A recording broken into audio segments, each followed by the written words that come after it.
Serena Zacchigna. She's a group leader at ICGEB, and we're here today to find out what bioethics means to her.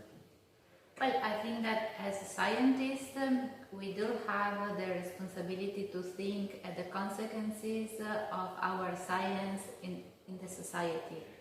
And we are more and more addressing questions that actually can be seen in a personal perspective when we think at modifying the genome of somatic versus germ cells, potentially modify the genetic set of a person, or thinking at the therapies that may compromise the way the person is perceived by the society. So all this, I think, has an impact on the society, and bioethics help us to deal with these concepts and make a science that is well perceived, received, and eventually useful for the whole society.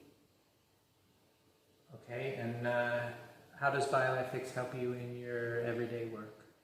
Well, we often deal with problems and questions that imply perhaps the use of animals that may suffer for a disease and could be useful to study a cure that will be eventually useful for human beings. So the question is whether to protect the animals, whether to think of the long-term applications of this approach, and so on. So I believe that having some rules or recommendation or shared vision by the human population could help us in having some procedures to follow to at least make sure that we are operating in a way that is approved and agreed among different human populations in different places of the world.